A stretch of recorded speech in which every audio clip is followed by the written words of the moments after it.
Bien, bonsoir, bienvenue. Donc nous allons entamer cette séance qui... La précédente était il y a 15 jours, mais je vais faire comme si on était dans la foulée immédiatement, puisque la dernière fois je vous avais parlé de la première mondialisation. Je vous avais raconté un petit peu ce qui s'était passé, enfin une version un petit peu simplifiée, et j'avais essayé de m'aventurer dans les explications. Et je vous avais dit que l'explication dominante, qui était venue d'ailleurs bien après la bataille, était celle qu'on appelle l'explication à la Heckscher-Ohlin.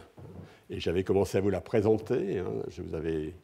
Donc, ce que disait M. Ohlin, c'est que la mondialisation du XIXe siècle, c'était de l'échange de la terre australienne contre du travail anglais. On avait essayé d'illustrer ça par les modèles qui sont ce qui s'appelle les modèles Heckscher-Ohlin, que je vous avais présentés. Et j'étais arrivé un petit peu à la moitié. Donc, je vais reprendre parce que c'était... Je ne peux quand même pas faire un cours sur le commerce international sans parler sérieusement d'Heckscher-Ohlin. Donc je vais reprendre un petit peu l'argumentaire, qui au début est assez technique. C'est-à-dire pendant 20 minutes, vous allez souffrir. Après, je parlerai de la deuxième mondialisation et je serai beaucoup plus descriptif. Donc ça devrait être moins délicat. Alors je vais reprendre l'argumentaire Heckscher-Ohlin dans un cas très simple. Alors Heckscher-Ohlin...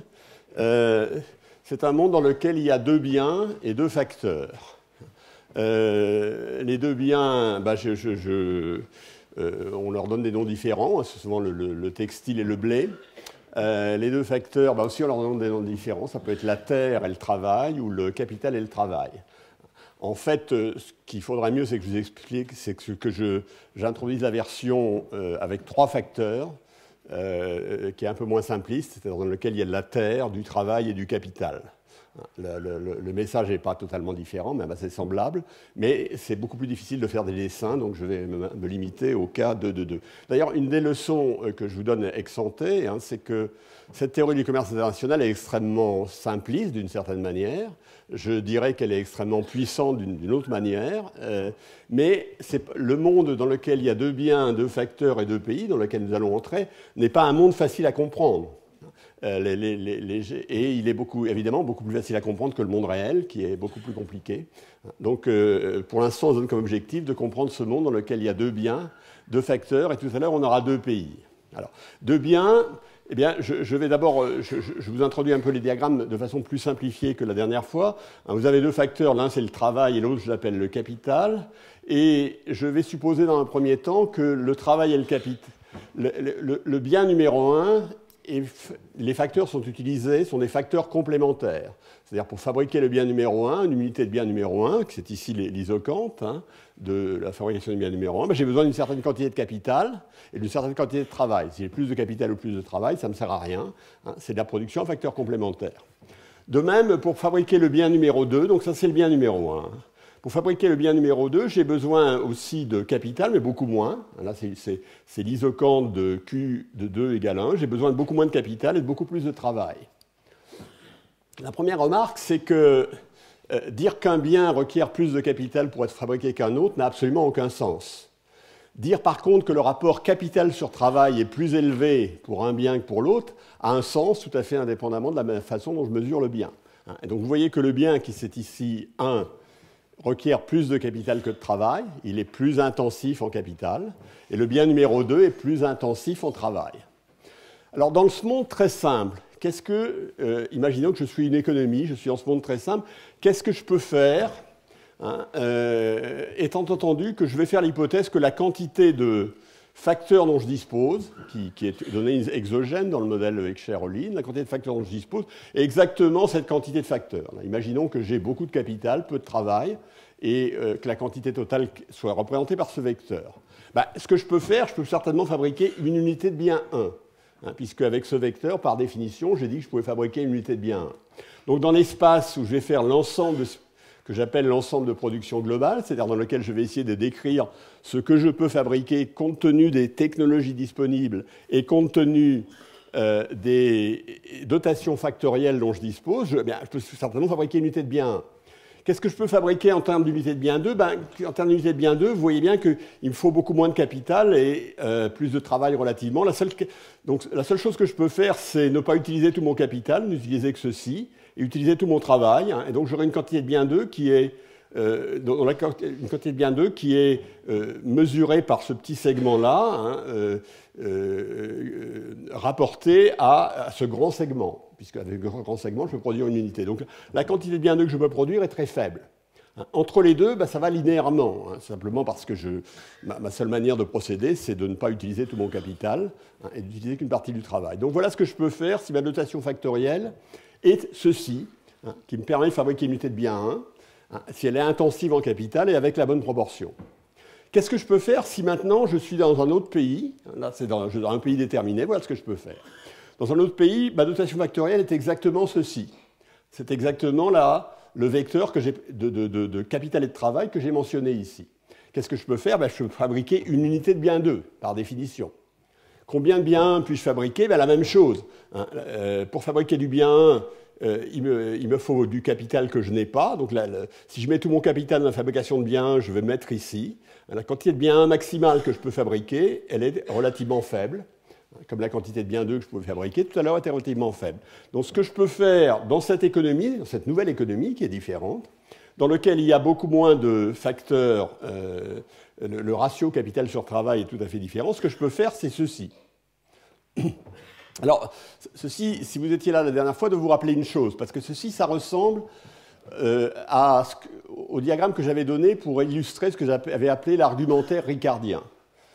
L'argumentaire ricardien, c'est que l'échange dépend de l'avantage comparé. Dans ce monde dans lequel le pays A aurait cet ensemble de possibilités de production et le pays B aurait cet ensemble de possibilités de production, alors ce qui échange indirectement, c'est leur vecteur de notation factorielle, bien entendu, hein, eh bien ce qui se passerait, c'est ce qui est prédit par Ricardo. Je suis dans le cas où l'argumentaire de Ricardo joue, et où l'argumentaire que j'appelle de l'avantage comparé, qui conduit à la spécialisation du pays 1 dans ce bien et de spécialisation du pays A dans le bien 1 et du pays B dans le bien 2. Alors là, je vais continuer maintenant. La dernière fois, on avait vu que si on veut comprendre ce qui se passe dans ce monde très simple, il faut comprendre ce qui se passe dans le diagramme de l'espace des prix des facteurs. C'est-à-dire qu'on va changer de référentiel. On va se mettre dans un graphique ici, petit r, c'est la rémunération du capital, W, c'est la rémunération du travail, c'est le salaire. Et dans ce diagramme-là, je vais essayer de voir,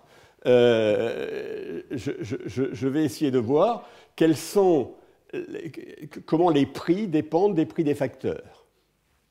Bien, qu'est-ce qu'une isocante de prix égale constante pour la production de ce bien, ici?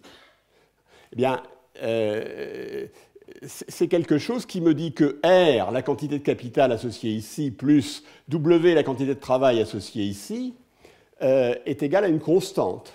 Donc la droite prix égale constante, c'est une droite perpendiculaire au vecteur de notation factorielle, puisqu'elle vous dit que le prix est constant, le prix de la notation factorielle est constant, donc le prix du bien est constant.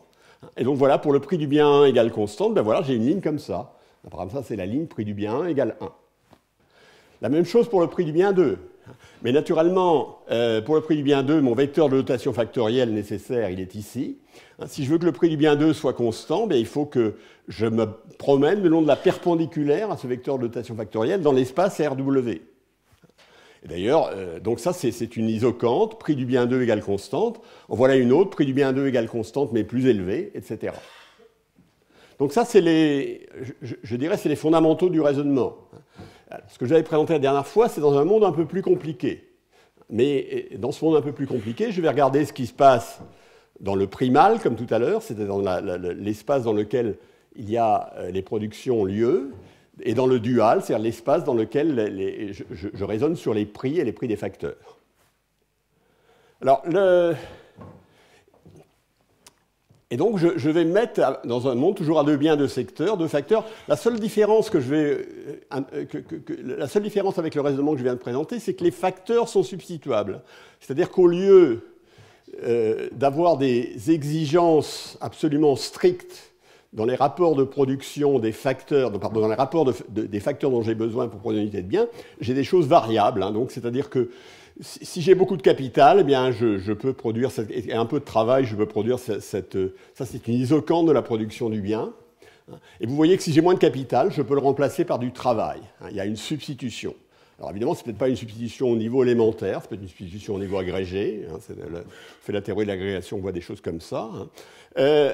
Et maintenant, alors là, voilà une isocante, c'est-à-dire une ligne de production du bien 1 égale constante. Et voilà une autre isocante, production du bien 2 égale constante. Alors, est-ce que les concepts ou les idées que j'ai introduits dans le diagramme précédent sont toujours valables? Pour ça, je vais me fixer un salaire et un taux de rémunération du capital, un taux d'intérêt, petit r. Donc j'ai un certain vecteur ici. Quelles sont les lignes d'iso-coût? Ce sont des lignes, des quantités de capital et de travail pour lesquelles le coût est égal. Ce sont des lignes perpendiculaires à ce vecteur. Maintenant, si R et W sont donnés et que je veux produire le bien 1, unité du bien 1 moindre coût, qu'est-ce que je fais? Eh bien, je me place ici. Je choisis des quantités de capital et de travail qui rendent minimum le coût. Vous voyez bien que si je me mets à d'autres quantités de capital et de travail, le coût va être plus élevé. Ça rend minimum le coût. C'est la ligne d'iso-coût est la plus basse possible parmi toutes celles qui ont un point d'intersection avec l'ensemble de production, avec la ligne d'isoproduction. Donc voilà, pour produire, lorsque le salaire et le taux d'intérêt sont R et W, ou plutôt le contraire W et R, je me place en ce point. Qu'est-ce que je fais si je veux produire le bien 2? Eh bien, si je veux produire le bien 2, je regarde la ligne d'iso-coût pour le même vecteur RW, pour le même vecteur de prix des facteurs. Hein, eh bien, je vais me placer ici. Donc vous voyez que ça, c'est le vecteur des notations factorielles, c'est le vecteur des facteurs dont j'ai besoin pour produire une unité de bien 1 quand le salaire et le prix du capital sont W et R. Ça, c'est le même vecteur pour produire le bien 2. Vous voyez bien que ce vecteur est plus vertical que celui-là, c'est-à-dire que, à nouveau, la comparaison des ratios capital-travail a un sens. C'est-à-dire que le bien 2 est à nouveau plus intensif en plus intensif en travail que le bien 1. C'est-à-dire que pour un prix donné, pour un prix des facteurs donnés, je choisis un ratio de capital sur travail qui est plus élevé pour le bien 1 que pour le bien 2. C'est comme dans l'exemple précédent où c'était complètement trivial, là c'est moins trivial. Et pour que ça reste... Donc l'abondance relative des facteurs fait un sens. Le fait que que ce ratio a un sens. Alors est-ce que ça c'est vrai quel que soit le prix des facteurs? C'est-à-dire est-ce que si avec d'autres prix des facteurs, j'aurais la même relation entre les ratios capital sur travail? Pas en général. Hein. Quand c'est vrai, c'est une hypothèse qu'on appelle le non-renversement de l'intensité factorielle. Hein, grosso modo, il faut que la ligne, que les courbes homothétiques de celle-ci, qui m'indiquent la combinaison de facteurs dont j'ai besoin pour produire quelque chose qui soit une fraction de la quantité qui est ici, par exemple, ou une fraction plus grande ou plus petite que 1, hein, coupe cette ligne-là toujours sous le même angle. Ça s'appelle le non-renversement d'intensité factorielle, c'est-à-dire que le fait de dire qu'un bien est plus intensif en capital qu'un autre a un sens, quel que soit le prix du travail et le prix du salaire. Ça, c'est une hypothèse. Alors, quelle va être la grammaire de l'échange? Bien là, on la voit à partir de là. Si on est dans alors, pardon, j'ai oublié de mettre quelque chose, c'est que là, j'ai mis la dotation factorielle du pays A. Il y a deux pays, et ici, la dotation factorielle du pays B. Et grosso modo, ce que je voudrais comprendre, c'est quels vont être les échanges entre le pays A et le pays B, l'un ayant cette dotation factorielle, c'est-à-dire plus de capital relatif au travail, et l'autre ayant la dotation factorielle, cette fois plus de travail relatif au capital. Qu'est-ce qui va se passer? Eh bien, et je fais évidemment l'hypothèse à ce stade qu'ils ont accès à la même technologie. C'est-à-dire que ces ensembles de production sont accessibles à mes deux pays. Ils diffèrent par leur dotation factorielle. L'une plus intensive en capital, l'autre plus intensive en travail. Bien, la grammaire de l'échange, c'est que le bien est plus intensif dans le facteur abondant du pays A,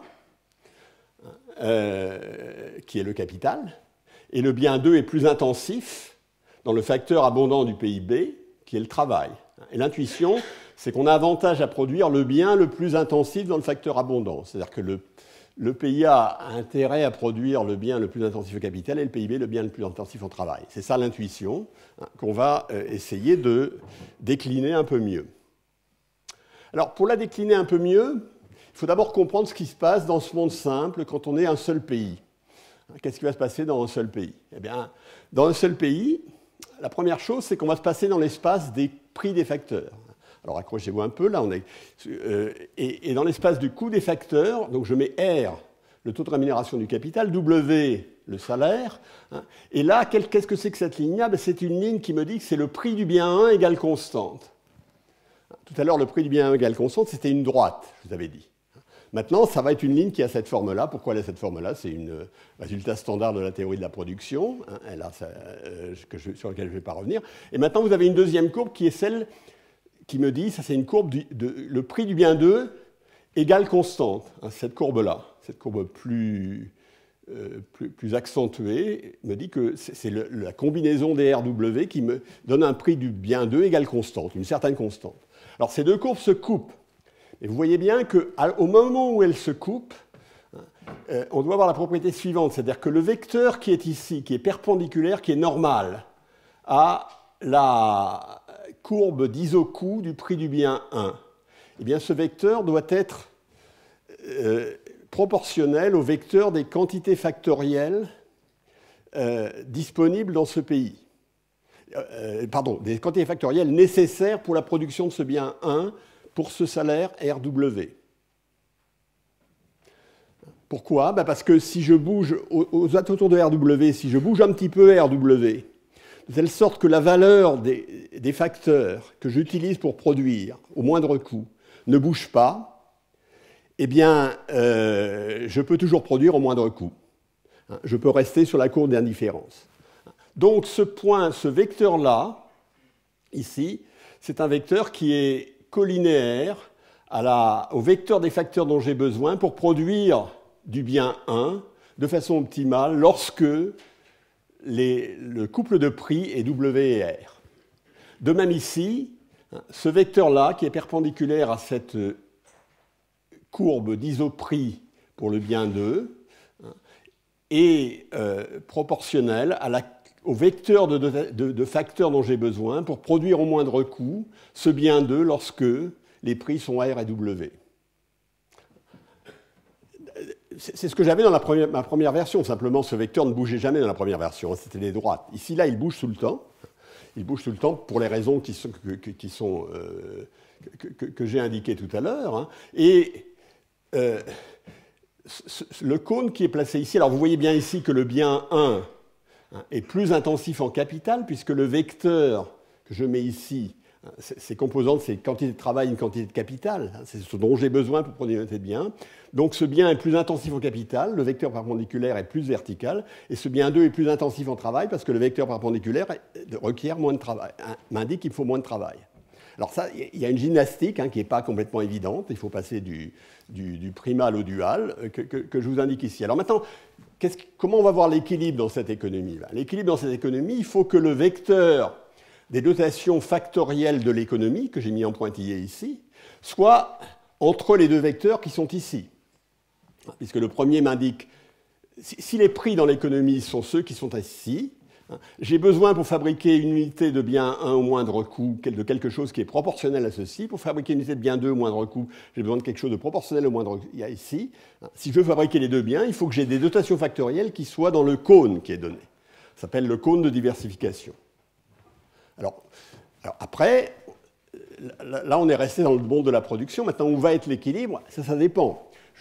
La seule chose que je suis sûr, c'est qu'il faut que mon vecteur des dotations de mon pays soit dans le cône de diversification, c'est-à-dire que je produis quelque chose, avec ce que j'ai, je peux utiliser les deux processus de production de manière positive, il faut qu'ils soient dans le cône de diversification. Hein. Et ensuite, où ça dans le cône de diversification? Ça dépend de la demande.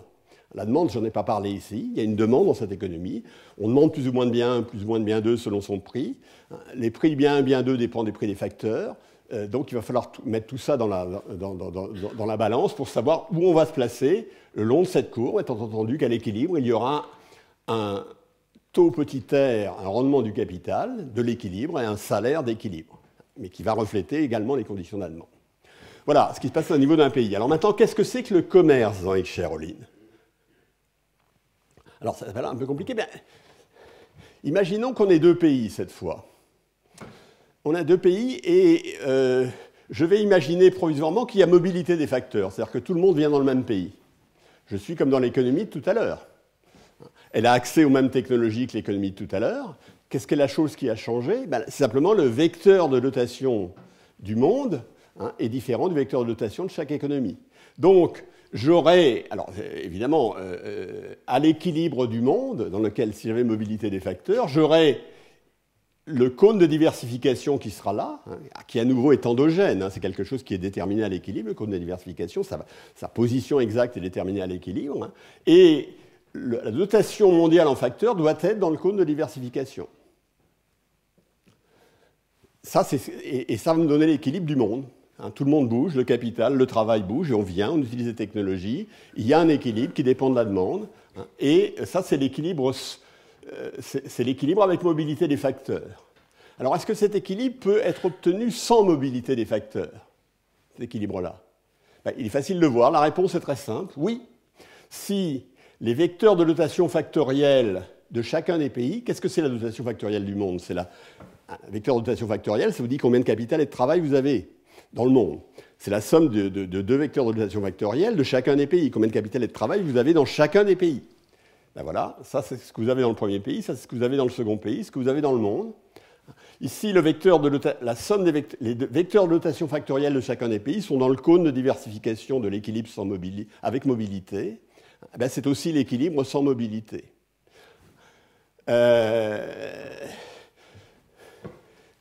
Alors ça, qu'est-ce que c'est? Ben c'est ce que donne le commerce dans la théorie avec des pays suffisamment semblables. Pourquoi semblables? Ben vous voyez bien, il faut qu'ils ne soient pas trop différents pour que, compte tenu des demandes, etc., le cône de diversification se place à un certain moment. Alors il faut évidemment que le vecteur de dotation factorielle totale soit dans le cône de diversification, mais il faut aussi ensuite que les vecteurs, dans mon raisonnement, mon raisonnement fait l'hypothèse que les vecteurs de dotation factorielle de chacun des pays sont assez voisins.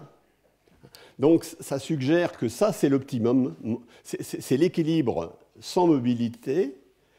Il n'y a pas besoin de bouger ici, on peut le faire en répartissant la production entre les pays, dans le cas où les dotations sont assez semblables. Alors à ce moment-là, le commerce égalise le prix des facteurs. C'est la première version avec Sherolin. Le commerce égalise le prix des facteurs dans ce cas-là. Alors, maintenant, ça pose beaucoup de questions. Comme il égalise le prix des facteurs, c'est un optimum là. Comme c'est aussi l'équilibre de l'économie avec mobilité, où tous les facteurs seraient au même endroit, il est efficace au sens de Pareto, d'après les grands résultats de l'économie du bien-être. Ça veut dire qu'on ne peut pas faire mieux, on ne peut pas améliorer le bien-être de quiconque, d'une personne dans la société sans le diminuer. Naturellement, est-ce qu'il est mutuellement avantageux? C'est-à-dire, est-ce qu'il est mieux pour chacun des pays? C'est une autre question. Est-ce qu'il est mieux pour chacun des participants dans chacun des pays? C'est encore une autre question. La seule chose qu'on sait, c'est qu'on peut faire des transferts entre pays et entre agents qui feraient que tout le monde serait mieux qu'en autarcie. Ça, c'est sûr. Et en fait, dans ce cas-là, parce qu'il n'y a pas... Les perdants peuvent être compensés par les gagnants. En fait, dans le monde où je suis, où il n'y a pas le capital n'est pas mobile, après, si on passe de l'autarcie à l'équilibre, il y a des gagnants et des perdants. Mais dans chacun des pays, les gagnants, il peut y avoir des gagnants et des perdants. En général, il y aura des gagnants et des perdants, par ailleurs. Mais les gagnants peuvent compenser les perdants à l'intérieur de chaque pays. C'est-à-dire sans transfert, ce n'est pas les travailleurs chinois qui vont compenser les travailleurs européens, mais c'est dans chacun des pays. Donc dans ce monde-là, c'est vrai. C'est pas trop hard. Alors, j'ai encore un petit effort, j'ai encore 3 transparents.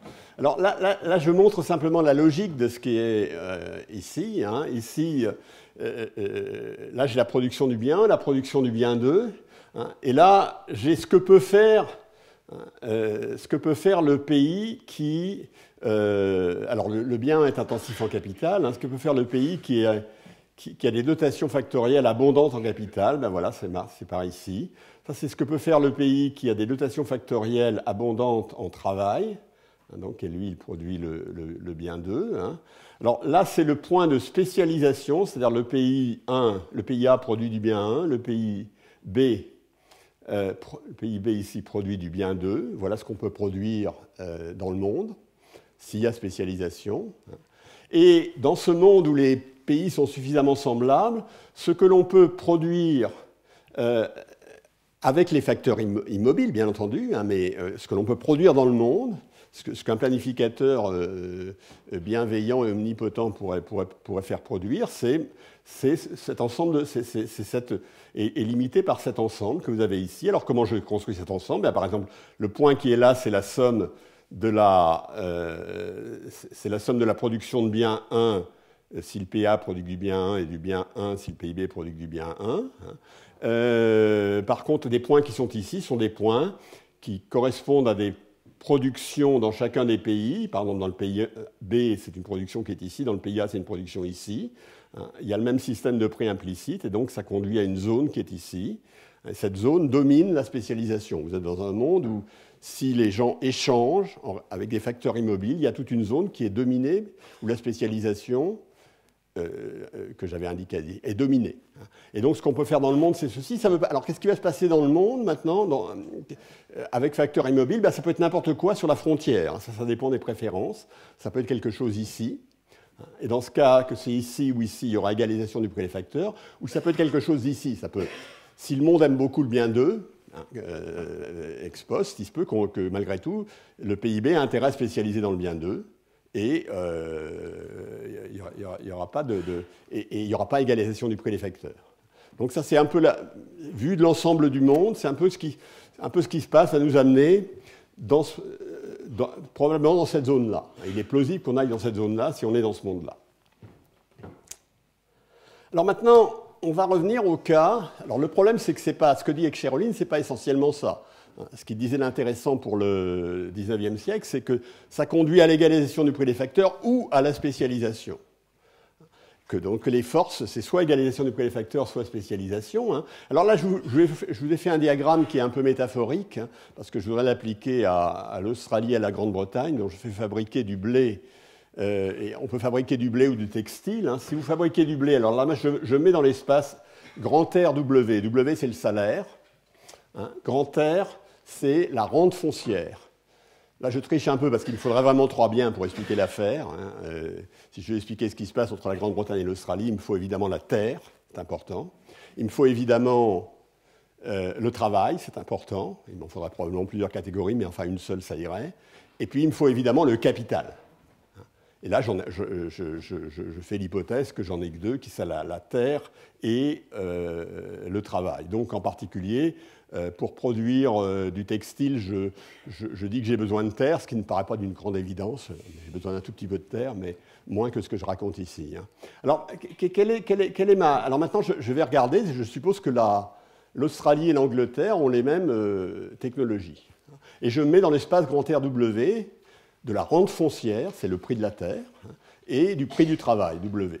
Alors cette courbe-là, voilà, ça c'est la courbe prix du blé égale constante. Et cette courbe-là, ça c'est la courbe prix du textile égale constante. L'Australie, les biens qui sont produits sont le blé d'une part, produit agricole, et le textile d'autre part. Alors je vais mettre en ce point-là. Ce point-là, je vais dire, c'est le point d'autarcie de l'Angleterre. Pourquoi ?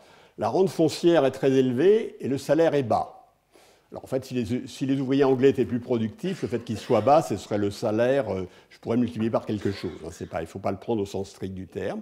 Le salaire est bas. Alors, je dis pourquoi c'est l'autarcie pour l'Angleterre? Bien parce que vous voyez que, d'abord, si je me mets en ce point-là, vous voyez que ce vecteur-là, qui est perpendiculaire à la ligne d'isocoût du blé,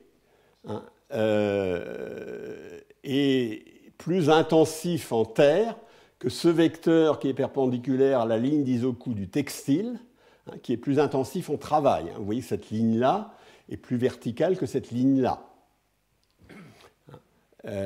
Et donc, la dotation d'Angleterre, c'est ce vecteur-là.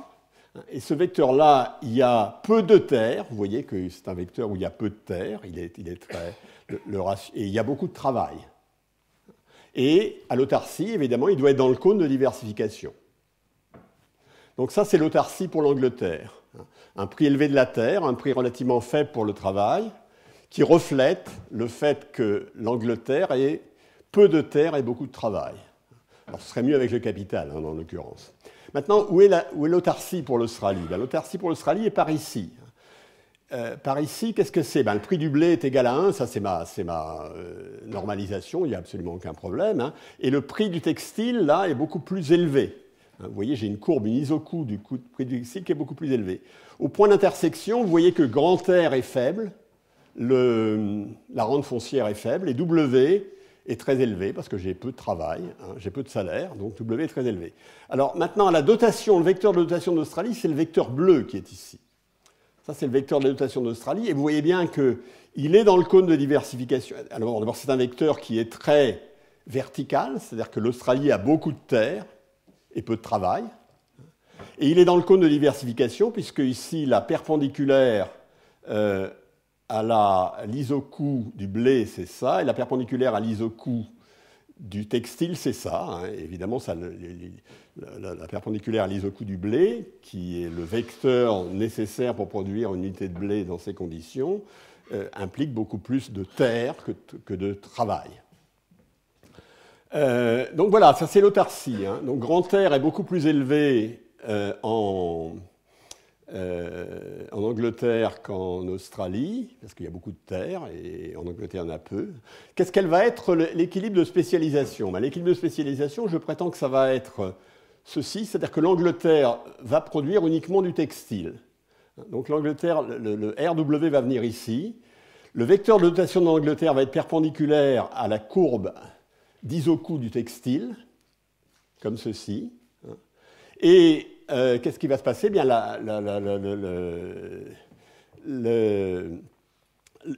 l'Australie va ne produire que du blé, c'est-à-dire qu'on va se placer ici. Donc la dotation factorielle de l'Australie est ici, elle est perpendiculaire à la courbe d'isocoût du blé. Donc ça, c'est un équilibre dans chacun des pays, hein, puisque si je ne produis que du blé avec ce salaire RW, eh bien, j'utilise toute ma dotation factorielle. De même là, si je ne produis que du blé, que du textile, c'était ici. Si je ne produis que du blé, avec ce RW, je vais m'en tirer exactement. Hein, je vais utiliser toute ma dotation factorielle. Donc, je suis dans un monde dans lequel l'Australie produit du blé, l'Angleterre produit du textile. Qu'est-ce qui s'est passé entre l'autarcie? Vous voyez que la rente foncière en Angleterre a été divisée par 2, conforme aux données empiriques. J'ai essayé de tricher un peu pour que ça ressemble aux données empiriques. Et la rente foncière, maintenant, la rente foncière en Australie, là vous voyez, elle était très faible, là elle vient ici, hein, la rente foncière en Australie. Donc elle a été multipliée à peu près par 3 dans mon graphique. Dans la réalité du 19e siècle, elle a été multipliée par 5. Donc je n'ai pas tout à fait réussi à reproduire l'effet empirique, mais ça va dans le bon sens. Et ça, c'est un petit peu la logique avec Sherolin, c'est un peu ce que racontait Sherolin, hein, quand j'ai essayé de l'appliquer de façon un petit peu trop sommaire, hein, à la relation entre l'Angleterre et l'Australie. Ce serait plutôt d'ailleurs entre l'Europe et l'Australie, puisque le textile n'est pas uniquement en Angleterre, etc. Je ne vais pas entrer dans les détails.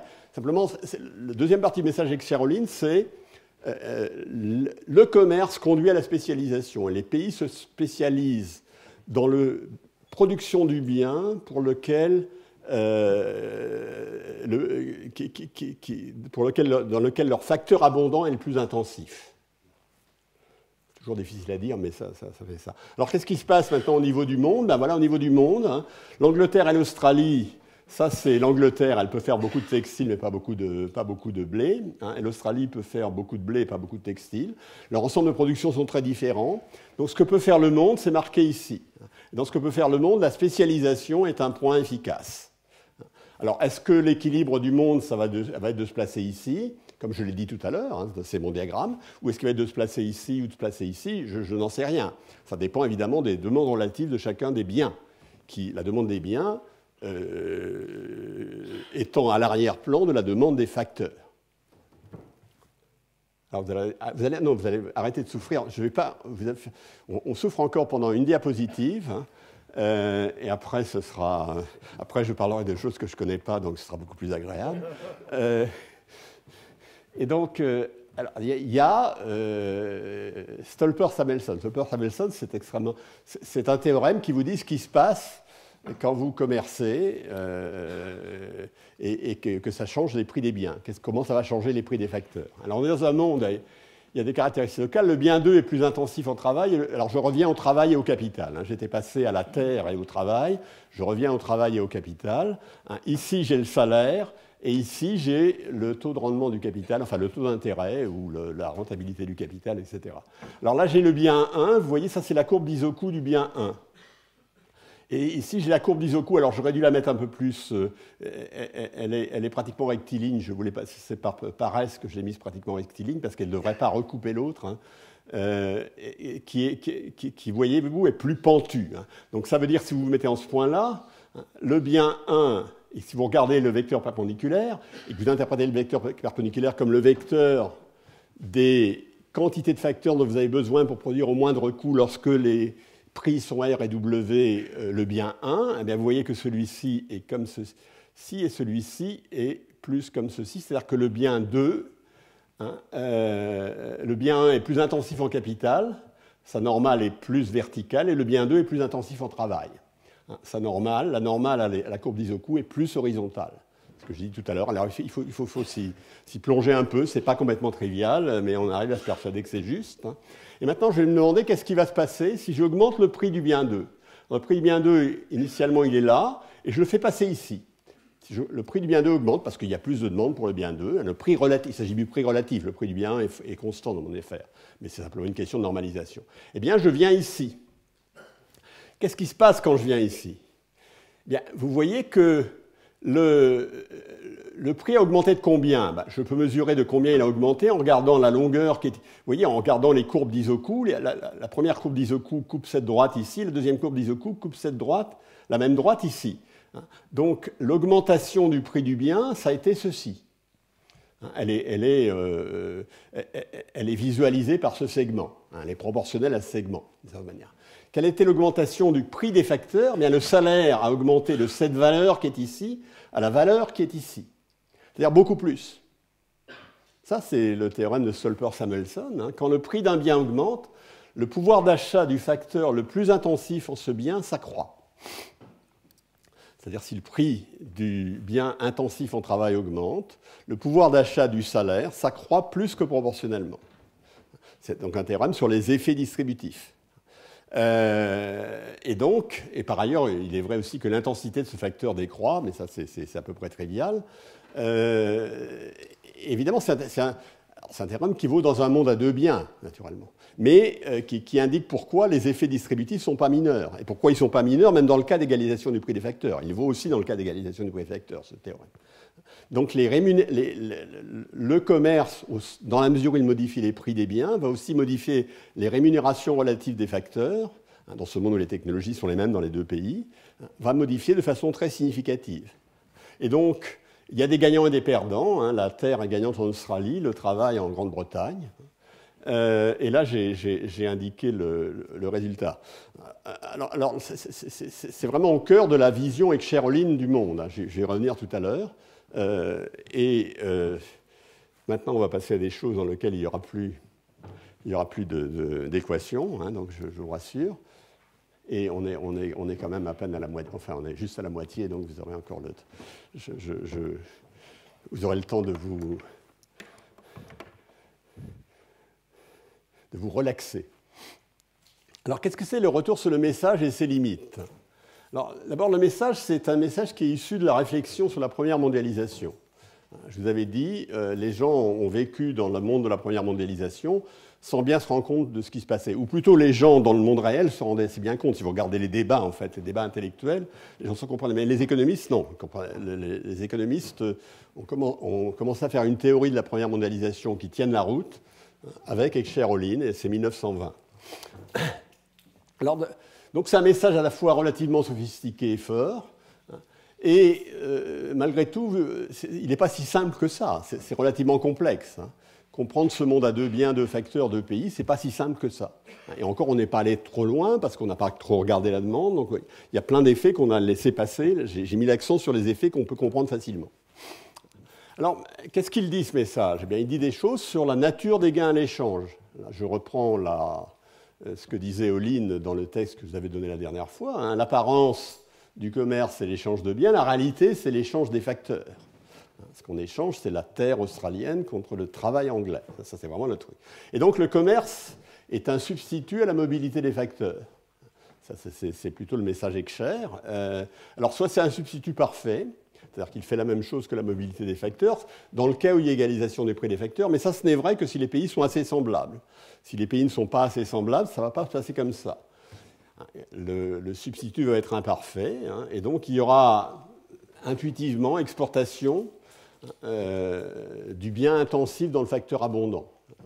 Dans chaque pays, on va exporter le bien intensif dans le facteur abondant, hein, c'est-à-dire le bien intensif dans le facteur abondant pour l'Angleterre, c'est le textile, hein, le facteur abondant c'est le travail, le bien intensif dans le facteur abondant c'est le textile. En fait, pour l'Angleterre, on pourrait dire c'est le capital, hein, plutôt que c'est un mélange capital-travail qui joue, mais c'est ça. Et pour l'Australie, c'est bien comme ça.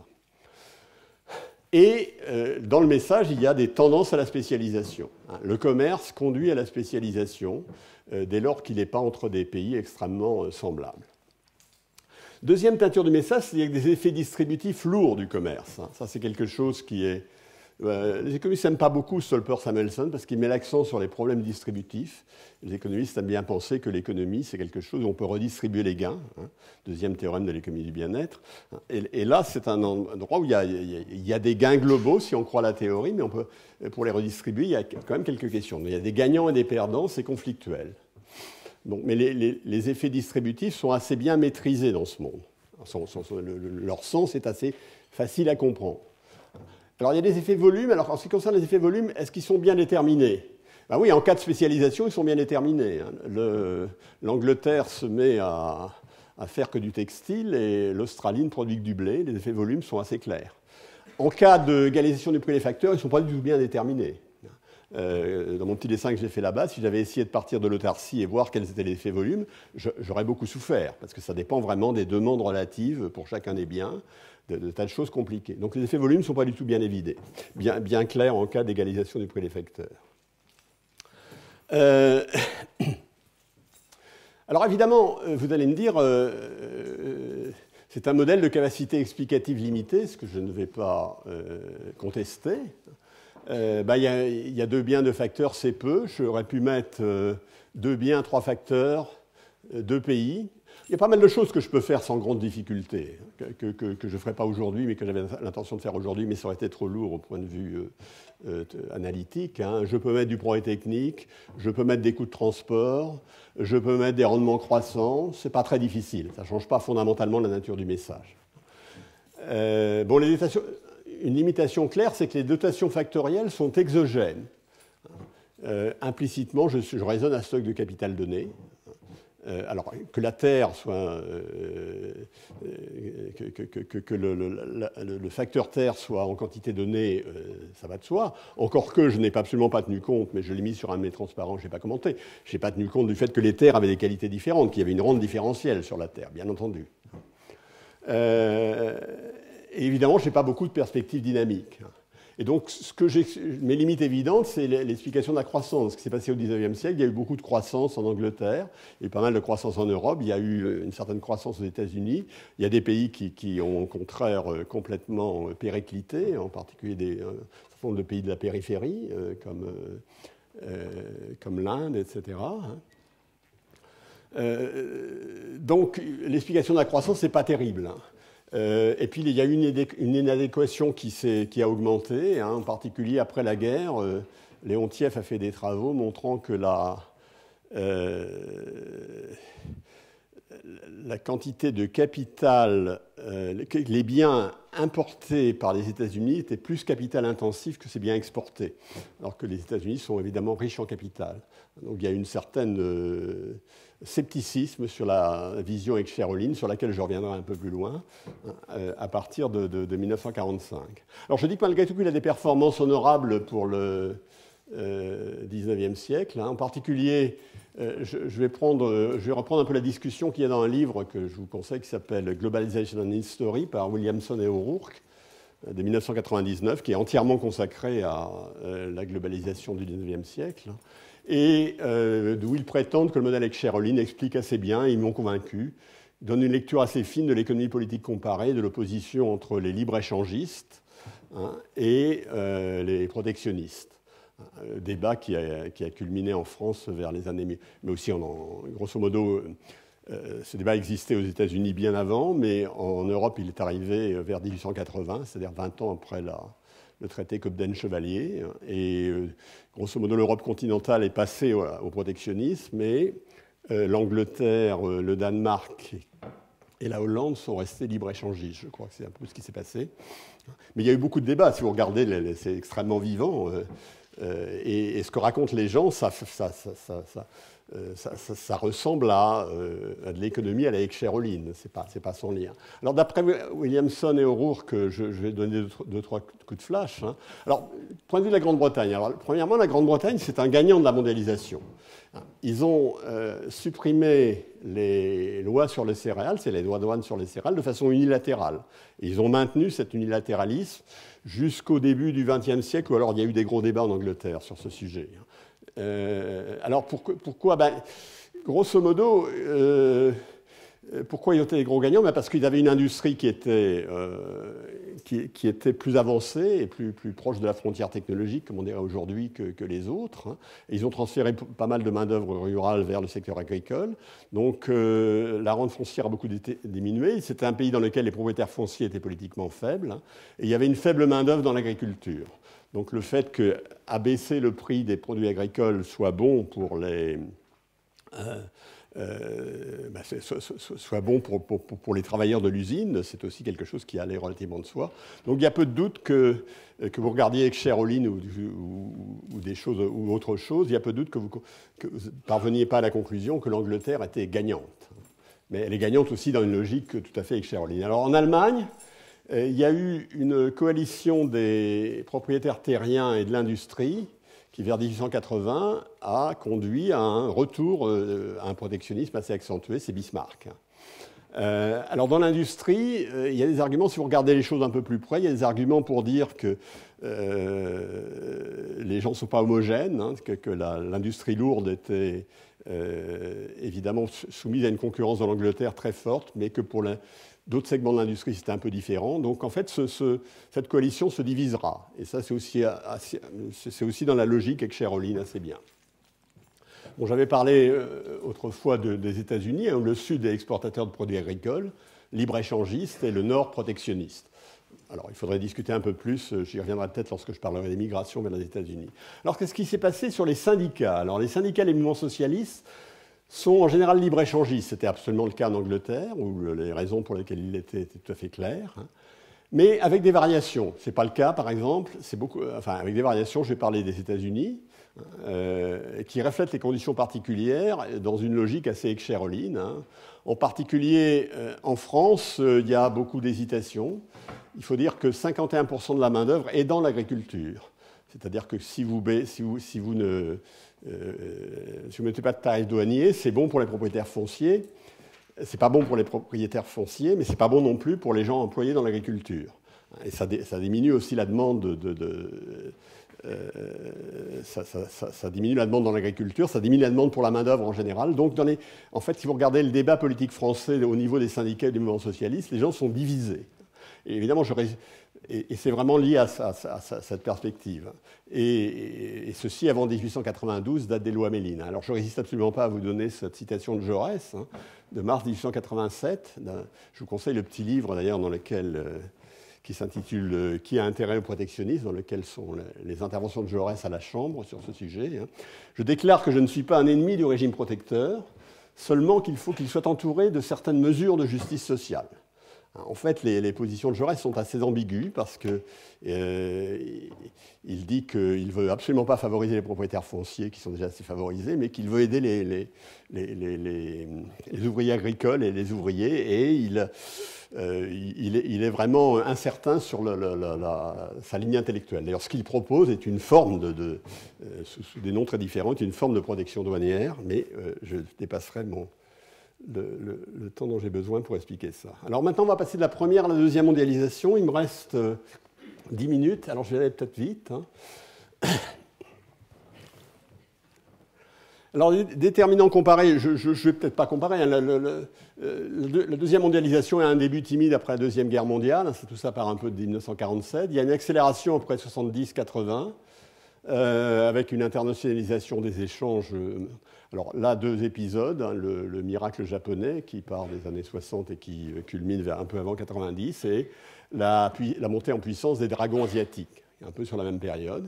Et puis après 1990, on est vraiment dans l'époque de la mondialisation, c'est-à-dire avec la montée en puissance de la Chine, à partir des années 2000 en particulier.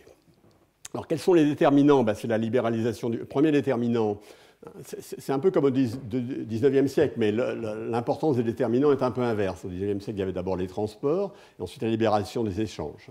Ici, c'est la libération des échanges qui est à l'origine, hein, avec l'action du GATT, General Agreement on Trade and Tariff, hein, donc ça c'est l'après-guerre, et qui conduit à un abaissement concerté et continu des droits de douane. Par exemple, la baisse moyenne doit être de 33% entre 1947 et 1980. Alors ça doit être les droits de douane sur les... Je n'ai pas trouvé la référence exacte, je ne suis pas absolument sûr si c'est 80 ou 85. Et ça doit concerner peut-être les droits de douane des pays qui sont adhérents, qui étaient participants au GATT. En 2008, les droits de douane moyens dans les pays riches ou moyens sont seulement de 3-4%, c'est-à-dire qu'ils sont devenus résiduels, relativement négligeables, avec des pics dans certains domaines. L'action de l'OMC, qui a succédé dans les années 90 au GATT, hein, qui s'appelle le World Trade Organization. Alors pour l'OMC, on peut citer un certain nombre de choses, l'Uruguay-Rhône, le fait que la Chine entre à l'OMC en 2001, et on peut mettre en exergue également un certain nombre d'accords régionaux, comme celui de NAFTA. Il y a des débats, il y a des gens qui disent que l'OMC n'a pas fait grand-chose, c'est-à-dire qu'il a accepté les pays en développement sans leur imposer des conditions très fortes. Je n'ai pas d'opinion. Alors, autre, il y a le progrès des transports, alors évidemment qui sont moins spectaculaires que dans la première mondialisation, mais il y a des progrès du transport aérien, et puis il y a de la containerisation.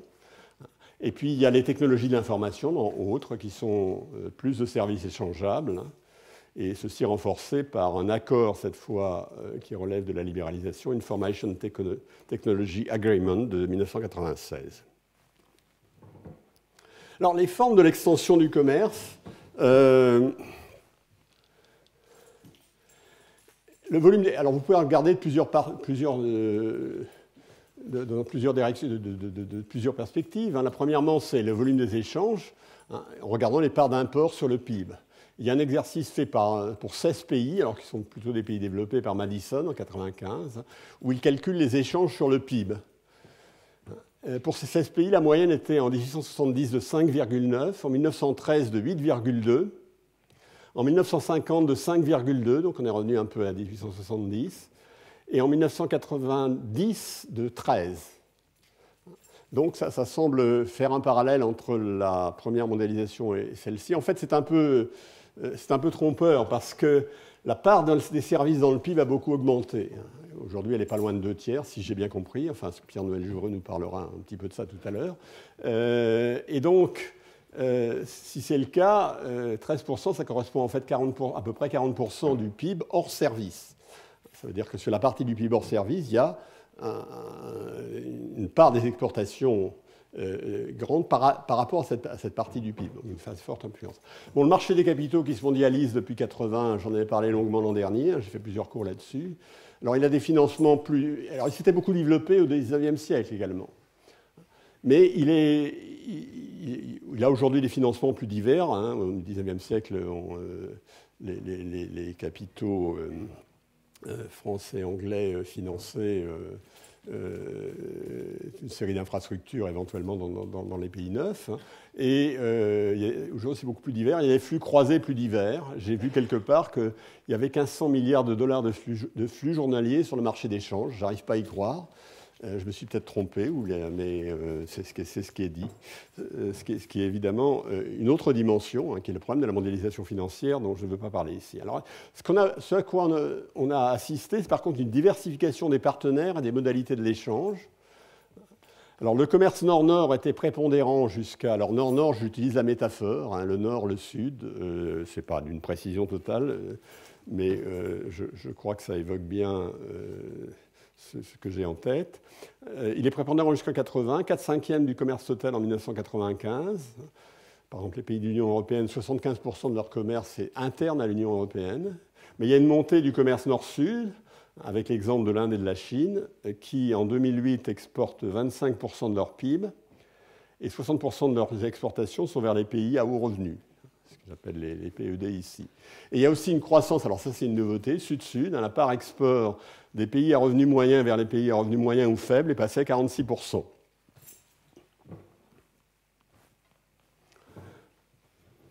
Changement aussi des produits échangés. Au 19e, c'était des produits agricoles, des matières premières.